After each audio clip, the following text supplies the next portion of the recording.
This is Black Light. You know,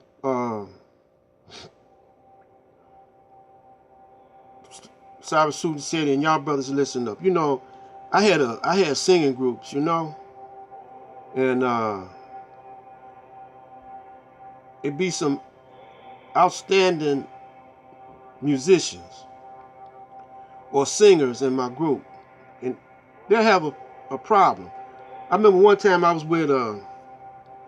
we was with this guy, and he was wanting to be our manager, and he had got us, me and some of the guys I grew up with. We had a singing group.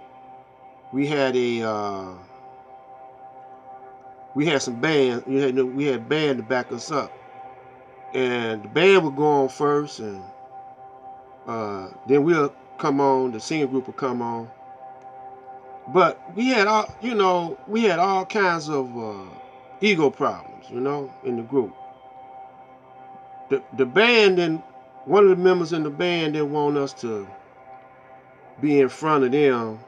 They wanted to be the out front, you know, and they didn't want the singing group, to be in front of them. So that was a problem. Then within the singing group, we had brothers envious of each other. Some brothers could sing, you know, a little better, or lead a little better, and they would conflict with each other because the girls be hollering at a brother, you know, more than another brother, man. And we had a whole lot of infighting, you know, in the group. But I was the one that would always try to keep the group together. It never did work, you know. It didn't work because I had to end up going to other groups, being with other groups. But I tried to keep them together as long as I could. But it took a long time for us to get to a certain level, and it was a whole lot of disappointments, and guys started drinking and smoking and getting high and trying to hustle, sell dope and sing at the same time. Pretty soon the hustle got to be more than the singing, because man, it take a whole lot of work, man, when you're in the music business, man. Sometimes you got to rehearse eight hours a day. And then the older you get, the more responsibilities you get. You start getting the family, and you got to devote some time to your family, and you sacrifice your time from your family to be with the group, trying to get the group together. And the boys, they don't show up for rehearsals. One time we had a rehearsal. I mean, we had an audition with Motown, and we rehearsed for a week. You know, all the songs we was gonna do. Now we sounded like the Temptations. We could sound like who we wanted to. We sounded like the Temptations. We sounded a little. We could sound like the Impressions, because we had everybody in the group could lead. You know, everybody in the group had a lead, and we had a guy sound like Curtis. We had a guy sound like Eddie Kendricks. You know, David, Smokey. You know, of the Miracles. So when we got to we were supposed to meet up at the Motown. When we got to Motown, all the brothers didn't show up, and the ones that showed up, one of them was drunk. We tried to sober him up, you know, before we went to the audition. But we was down there. Bear Gordy was there, Smokey was there, and we did a little something, and we kind of executed it all right. So they said, you know what, y'all sound just like the Temps, but we already got somebody sound like we got the real Temps.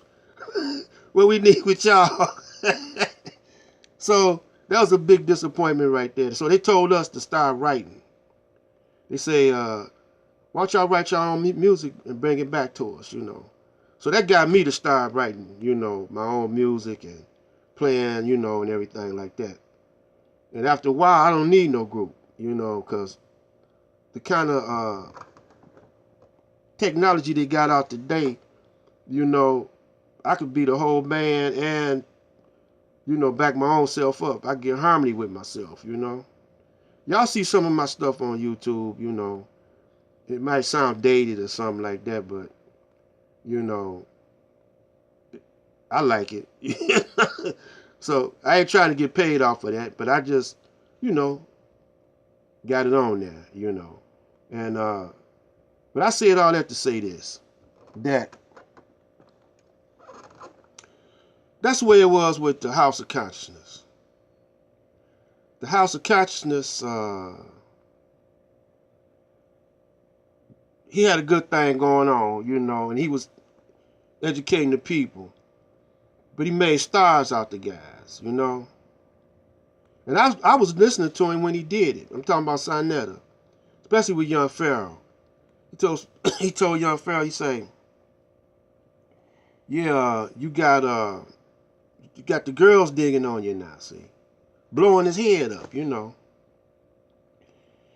And so, and he was doing it with SETI and them when he was giving them promotions, promo spots. He's up there, yeah, SETI, you did it, and you blew him out the water and all like that, see. Niggas start getting big heads. Wrong strategy, wrong psychology, because it ain't about making stars out of them. It's about educating the people and actually,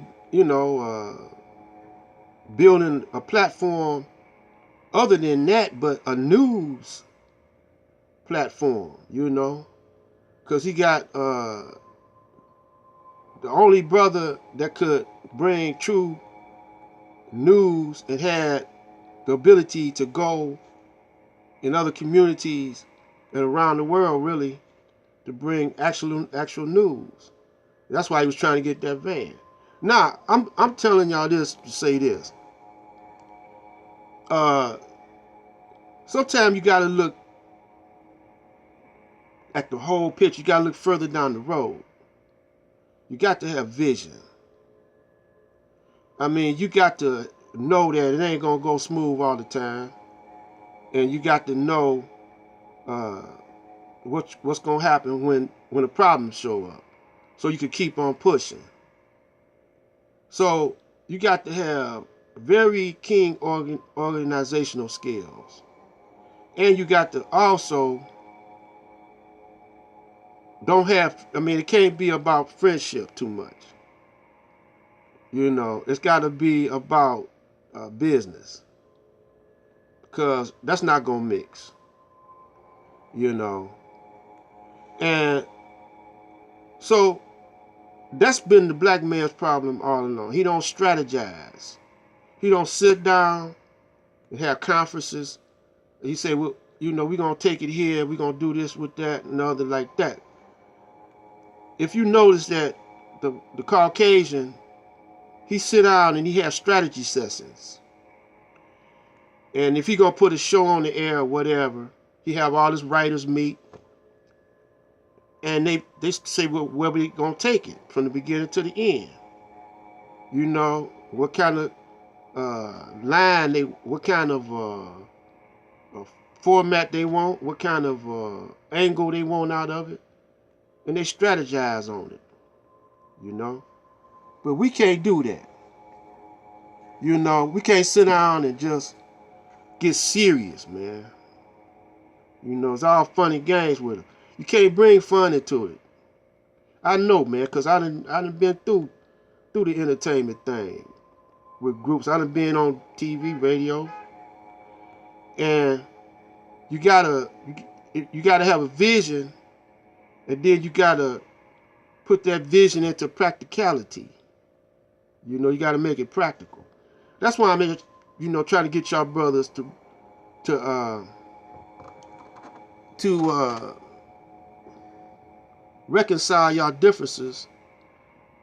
I know a lot of people think I'm crazy because they think I'm crazy for asking y'all or even talking. I might just be blowing out hot air, But I'm not mad at you or nothing like that. But I'm saying take this opportunity, to reconcile with each other and come to Detroit you know, to Seti's hometown.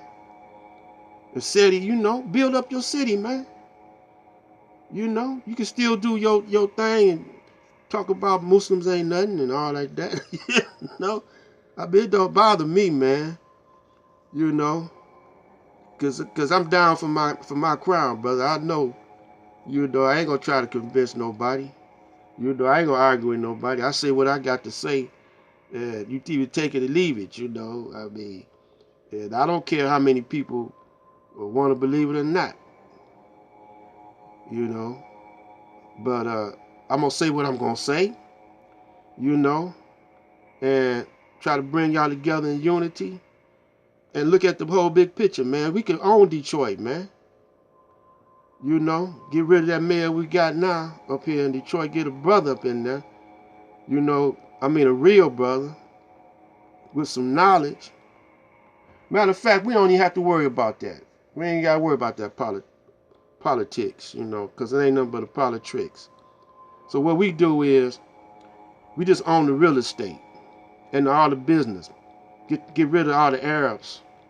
Well, we let them work too. All money, good money. We could get some of their money too. You know what I'm saying? But it's time we start taking charge, man. It's time to bring our God consciousness and our black consciousness so we can take over. It's time for us to rule, man. I don't know why y'all don't see it. Y'all just want to, just want a little bit. You know, you gotta think big, man.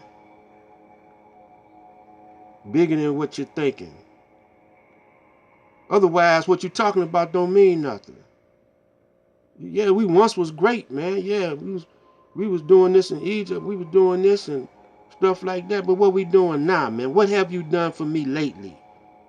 What have you done for the black woman is God, but dang, brother, if she the goddess, you supposed to be the God. What can you do to protect her? What can you do? In the back of her mind, she always gonna love the white man because he doing this thing and got you bowing down to him because you love that white dollar. You love that picture on that dollar too much. Look at that, got you turning on each other. Now, if that ain't the case, either way, if you're an agent, you still love that dollar. You know, you ain't doing it because you loyal to the white man. You doing it. All agents doing it because it's money in it. Everybody do it because there's money in it. But you ain't loyal to the black people though. This is Black Light Out.